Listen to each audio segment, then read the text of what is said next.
Karena sudah setengah 11. Apakah masih perlu dilanjutkan atau tidak?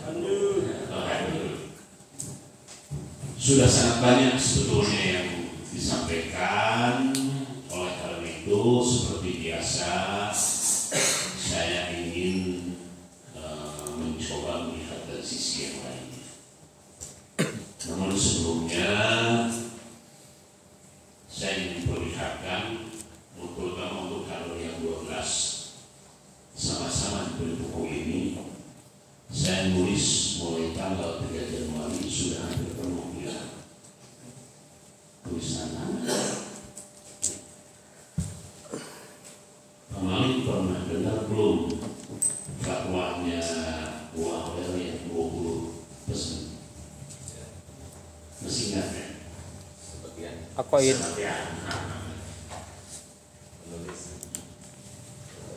Sini ada Buya Hamka, ada Mbak Mun, ada Gusmus, ada Gusdur. Ya. Saya tulis semuanya. Ya. Nih, sholat renungan Gusdur. Bila engkau anggap sholat hanya penggugur kewajiban, maka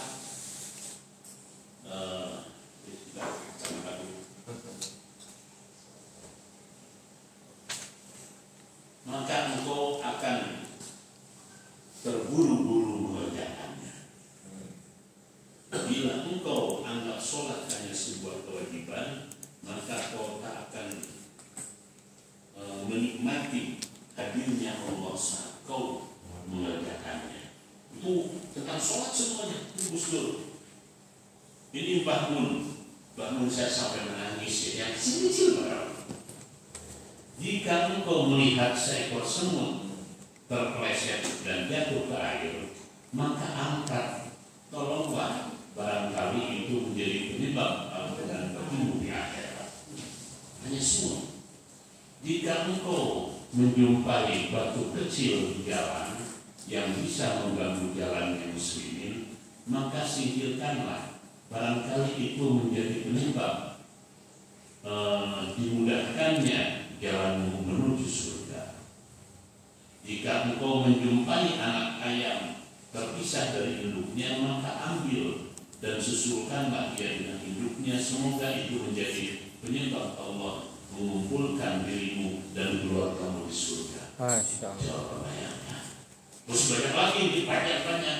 Ini yang dari abad 20 amanat di Ikhwan Afandi. 1. Sholat awal waktu. 2. Ulah eureun neangan ilmu. 3. Ulah nyanyian yang waktu. 4. Ulah eureun neangan bulan. 5.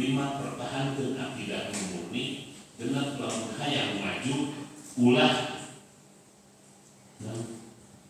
eureun mikir. Ulah eureun mikir.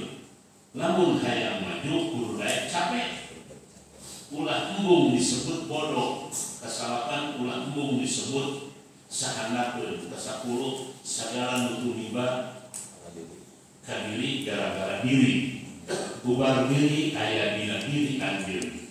12 eueuh nu nyaah kana diri kajaba anu boga diri. Jerok saya alami betul.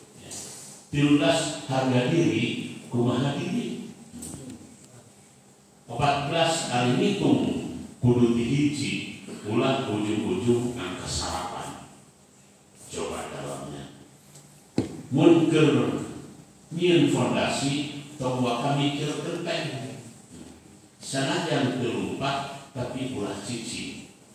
Sagede gedena jalan syariat ulah mangkat mulangan tawakal ka Allah. Tong lempang dina hayam, tong cicing dina embung, tapi kudu lempang dina kudu eureun dina ulah. Ada 20. Tuh, tapi tuh. Saya tulis ini tanggal 3 Januari. Allah Bismillahirrahmanirrahim. Mulai menulis Senin 3 Januari 2022 ba'da sahur. Setiap sahur sampai jam 6 saya sudah hampir penuh.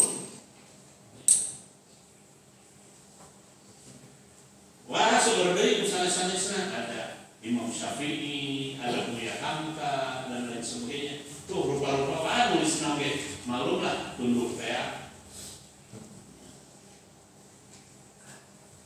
Jadi ayat nuta kamalikeun bahasa Jepang dina bahasa Sunda. Kakara maca, kakarek name maca. Karena mahi sateko begini akina takada gesmawak akina yuk dari moto narsis dan yang dipoto wae kakara igana lewat pisan dan seterusnya. Saya lihat orang asalan nggak ada yang pakai. Ini mungkin yang akan hilang dari generasi tua yang tidak diikuti oleh generasi muda. Tidak ada kelatenan. Saya sekarang betul-betul merasakan sangat kurangnya waktu. Betul-betul. Alhamdulillah dari mulai 13 September sampai sekarang saya puasa. Yang buku-buku kecil ini sudah hampir 12 buku. Sekarang saya tulis ya, supaya nggak hilang. Sekarang berkaitan dengan sholawat saja ada 40 catatan Pak Oji. 32 lagi.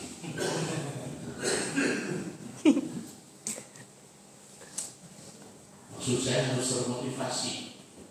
Dan mungkin saya tadinya mau menyampaikan dengan Musa biar yang ini, biar saya singkat-singkat saja yang 40 catatan berkaitan dengan sholawat. PR, coba cari lagi nama berkaitan dengan tafridiyah itu ada 31 nama. Sokteanan PR. Tadi baru 9 yang muncul di forum ini. Tafridiyah, Munfaridah, Naria, Kamila, dan seterusnya. Ada 31. Baik, yang pertama bahwa baca sholawat itu sudah langsung perintah Allah terang benderang. Tidak perlu dipersoalkan, tidak perlu terjemahkan. Itu langsung Allah loh. Dan kita sangat hafal lah. Itu Al-Quran. Yang menjadi persoalan bagaimana mereka menerjemahkan dan mengimplementasikan. Itu kata kuncinya. Yang kedua, didukung oleh hadis Rasulullah yang soheh-soheh yang jumlahnya bukan main. Ada yang mengatakan 300, ada yang mengatakan sampai 500. Kalau baca di Sa'adatul Dawan Pokaraka berkaitan dengan sholawat itu.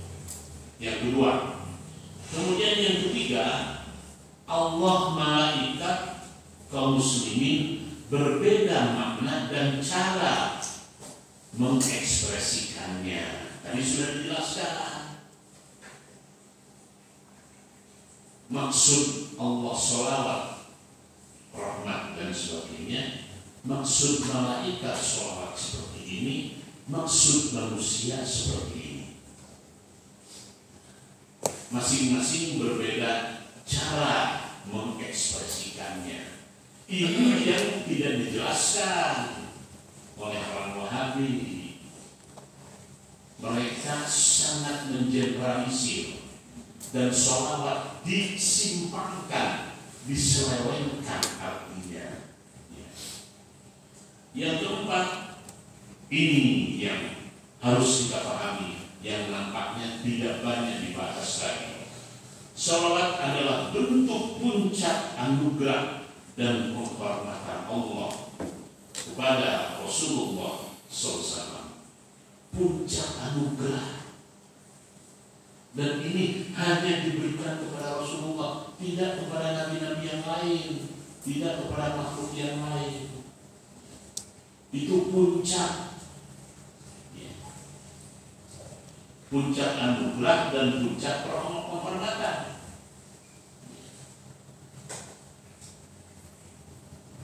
Kemudian yang kelima, proses kemunculan sholawat itu melalui rentang yang cukup panjang. Setua sejarah manusia itu sendiri. Proses pemunculan sholawat melalui rentang yang cukup panjang, setua sejarah manusia itu sendiri. Jadi kalau bapak-bapak baca sejarah pada saat Nabi Adam alaihissalam dinikahkan dengan Siti Hawa, maharnya sholawat. Jadi sebelum ada Rasulullah, sholawat sudah ada. Rasulullah lahir di dunia, ya Adam, mahar pun belum dibacakan, belum dibayarkan kepada Siti Hawa. Apa maharmu? Dari surga segala kaya. Bayangkan sampai dibuat mahal sedemikian rupa posisinya yang namanya sholawat. Jadi sudah tua loh sejarah sholawat itu. Bukan baru kemarin-kemarin, ya, bukan baru kemarin-kemarin. Ini yang ingin saya angkat yang nampaknya belum dibahas oleh bapak-bapak. Kemudian yang keenam, kalimat sholawat masuk dalam bagian bacaan dalam sholat yang tidak terpisahkan.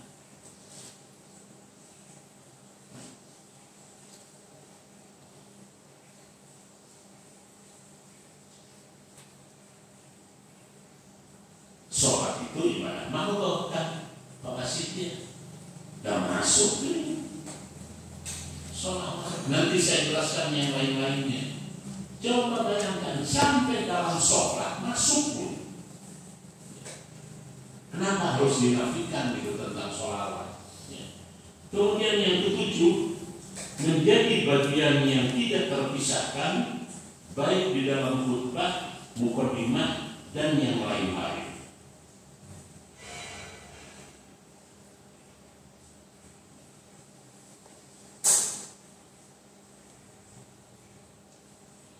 Jadi kalau ayat jelema mukadimah teu sholawat sareang.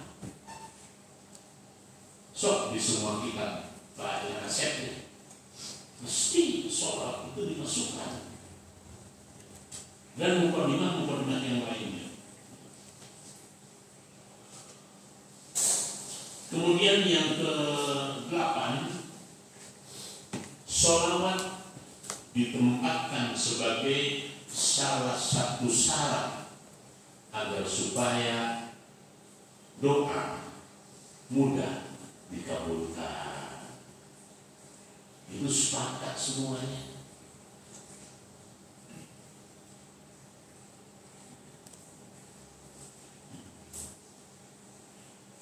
Oke. Kemudian yang ke-9, jumlah formula atau rumusan sholawat itu tidak terhitung jumlahnya, dan setiap orang dipersilakan untuk bisa menyusun. Jadi itu hak perorangan.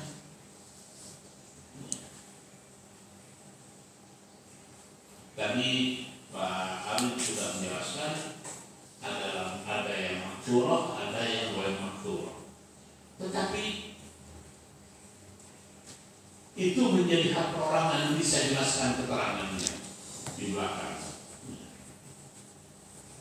Jadi rumusan sholawat itu bukan main. Di setiap daerah itu punya rumusan sholawat. Saya ingin bertanya, yang merumuskan sholawat Badar orang mana? Jawa. Orang Jawa Timur. Tapi sekarang sudah sampai ke Timur Tengah. Yang kita tahu karena umum itu sholawat Badar. Coba hampir semua kiai sepuh itu punya rumusan sholawat. Kalau Habib itu ada 2000, itu sudah pasti sholawatnya itu lebih dari 2000. Formula atau rumusan sholawat jumlahnya tidak terhingga, dan masing-masing nanti saya jelaskan gimana prosesnya dan sebagainya dan sebagainya. Jadi jangan aneh dengan jumlah sholawat. Oke. Kemudian yang ke-10, nah ini mulai masuk. Para perumus sholawat atau shahibus sholawat adalah orang-orang yang soleh dengan kriteria khusus.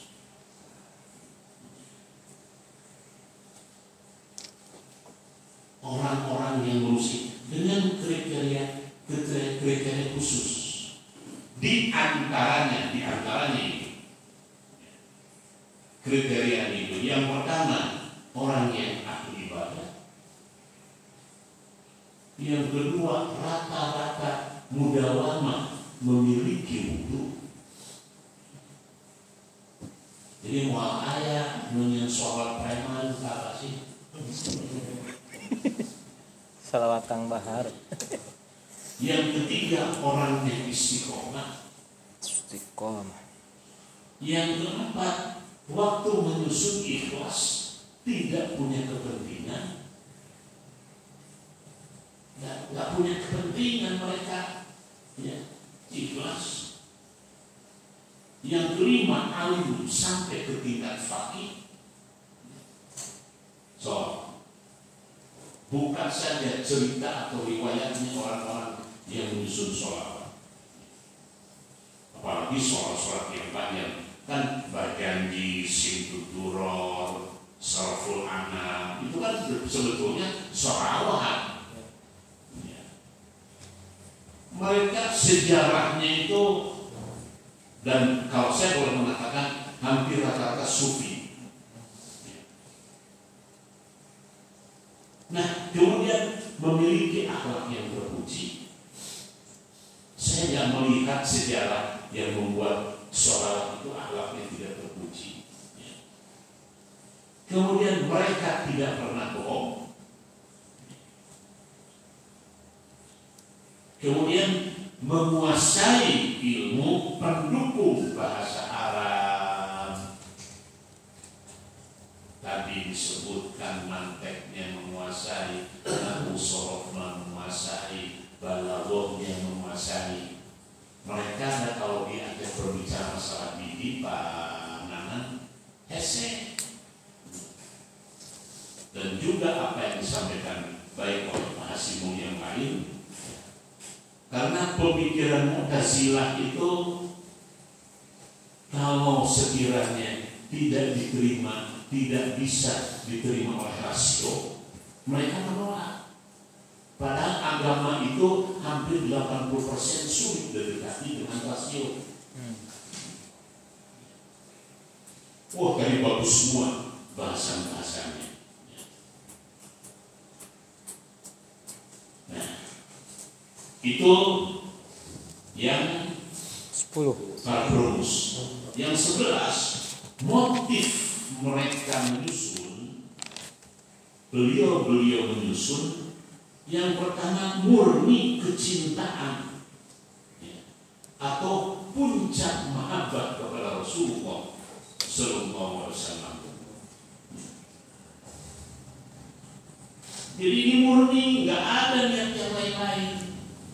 Dan orang manusiawi, ya. Jadi begini, Pak Hasib melihat seorang wanita yang cantik.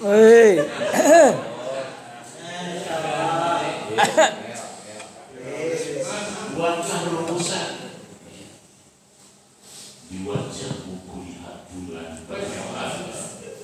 Wajah setiap orang boleh. Artinya kalau kita sudah berbicara cinta, nggak bisa dibatasi. Itu hak setiap orang. Nah, karena saking tingginya rasa cinta tersebut kepada Rasulullah, diungkapkanlah dalam bentuk kata-kata yang indah. Kenapa sholawat nggak boleh, syair boleh, puisi boleh? Ayo.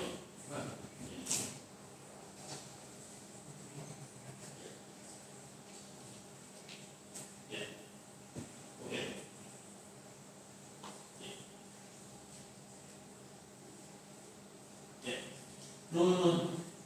Besok saya divaksin katanya, jangan terlalu lama marah.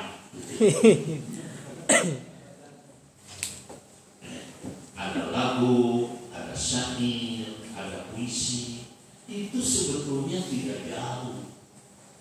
Tetapi bedanya lagu, syair, puisi itu pahalanya sholat beda.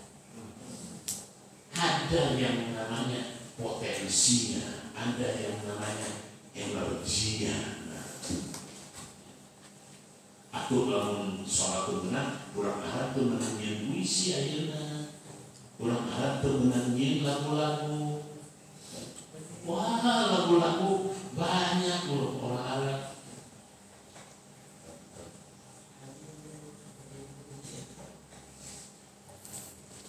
Kenapa itu tidak dibedakan?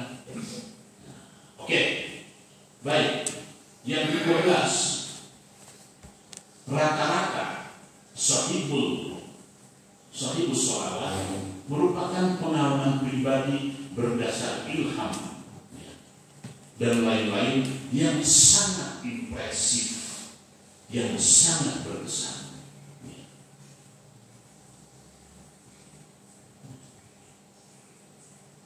Itu karena ilham, itu karena petunjuk, itu karena adanya sebuah pengalaman-pengalaman batin yang sangat subjektif, yang nggak bisa dirumuskan dengan kata-kata.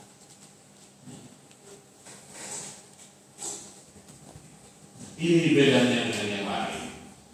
Kemudian yang ke-13, sesama sahibus sholawat, di perbedaannya dengan nyanyian, dengan syair, mereka saling memuji, mereka saling menghargai, tidak ada yang saling menjatuhkan, dan mereka mampu menahan rasa ego dengan sikap yang tawadu, saling menghargai. Ayat itu pasya penyusun tafridiyah dengan sholawat fatih, nggak ada. Mereka saling mendukung, mereka saling memperkuat, dan itu sebuah proses pengayaan. Baik, yang ke-14 itu merupakan pengalaman batiniah atau esoterik yang tidak bisa didekati dengan pendekatan rasio. Mau membahas sholawat dengan pendekatan rasio, korelasinya rendah, gak bisa.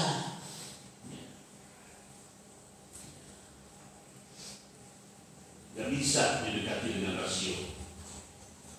Oke. Kemudian yang ke-15, proses penyusunannya. Kalau tadi kriterianya, coba nanti baca. Ada sebuah kitab sarah dari kitab Yusuf An-Nabhani yang ditulis oleh salah seorang ulama Arab, temannya Syekh Ali Jumat.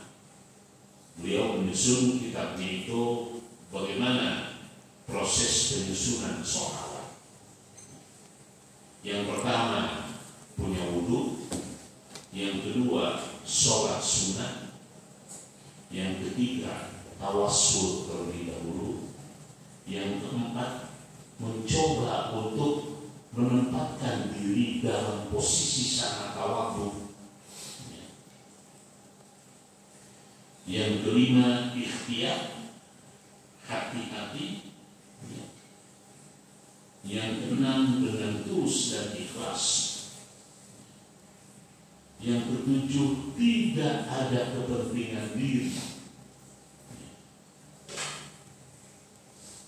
tidak ada kepentingan diri, yang ke-8 rata-rata semuanya itu menjadi amalan-amalan pribadi awalnya. Jadi diamalkan oleh orang itu, diamalkan oleh, jadi amalan-amalan pribadi. Ya. Karena beliau merasakan fadilahnya, merasakan manfaatnya, disampaikanlah sama yang lain. Jadi awalnya itu amalan-amalan pribadi.